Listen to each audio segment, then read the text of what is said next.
திருச்சிற்றம்பலம். இறைவன் எங்கே இருக்கிறான்?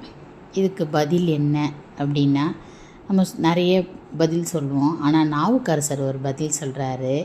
என்ன அப்படின்னா, ஒரு திருத்தாண்டகத்தில் சொல்கிறாரு, இறைவன் மனதினுள் இருக்கிறான், தலைக்கு மேலே இருக்கிறான், சொல்லில் இருக்கிறான், வாயால் தன்னுடைய திருவடிகளையே பாடும் தொண்டர் கூட்டத்தின் நடுவில் இருப்பான்.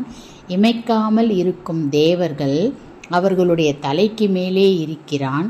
7 அண்டங்களுக்கு வெளியே இருக்கிறான். இந்த பக்கம் சிவந்த பொன் போன்ற புனைகளுக்கு மத்தியில் இருக்கிறான். நல்ல கொன்றை பூவில் இருக்கிறான். மலையின் மேல் இருக்கிறான். நெருப்பில் இருக்கிறான். காற்றில் இருக்கிறான். மேகத்தில் இருக்கிறான். கைலாயத்தின் உச்சியில் இருக்கிறான். திருக்காலத்தி என்ற ஊரில் இருக்கிறான். அவன் என் கண்ணில் இருக்கிறான். தலைக்கு மேலே இருக்கிறான் என்று 2 முறை நாவுக்கரசர் இங்கே கூறுகிறார். தலைமேலான் இமயவத்தம் சிரத்தின் மேலான். ஏன் 2 தடவை சொல்கிறார்? நம்ம தலைக்கு மேலே வேலை இருக்கிறது அப்படின்னு சொல்லி சொல்வழக்கில் கேள்விப்பட்டிருக்கோம். அதிகமான வேலைன்ற அர்த்தம் இல்லை. நமது உடலில் 7 சக்கரங்கள் இருக்கிறது. மூலாதாரத்திலேருந்து சகஸ்ரதாலம் வரைக்கும்.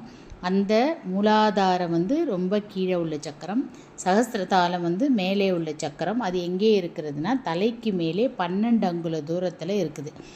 1000 இதழ் கொண்ட அந்த மலர் போல விருந்து நிற்கும் ஆகாய தாமரை அப்படின்னு சொல்லுவாங்க.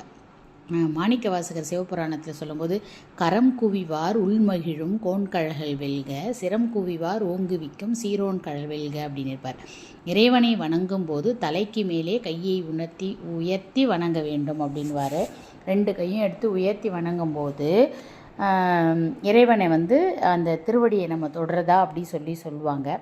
எனவே தலைக்கு மேல் இருக்கும் அந்த இடத்தில் இருப்பவன் யார் அப்படின்னா இறைவன் என்கிறார் அப்பரடிகள். அதனால தான் இங்கே தலைக்கு மேலான் அப்படிங்கிறத 2 தடவை நமக்கு சொல்கிறாரு. இப்போ கையை கூப்பி வணங்கும்போது நமக்கு அந்த தலைக்கு மேலே உள்ள அந்த 12 அடி அங்குலத்தில் இறைவனுடைய திருவடி இருப்பதாகவும், அதை அங்கே நம்ம இறைவனுடைய திருவடியை தொட்டு நம்ம வணங்குறதாகவும் அதை நம்ம எடுத்துக்கலாம். அதுதான் இங்கே பெருமான் சொல்கிறார். அப்போ பெருமான் எந்த இடத்துலலாம் இருக்கிறாருன்றதை இந்த காலத்தி திருத்தாண்டகத்தில் நமக்கு அப்பர் பெருமான் சொல்கிறாரு. திருச்சிற்றம்பலம்.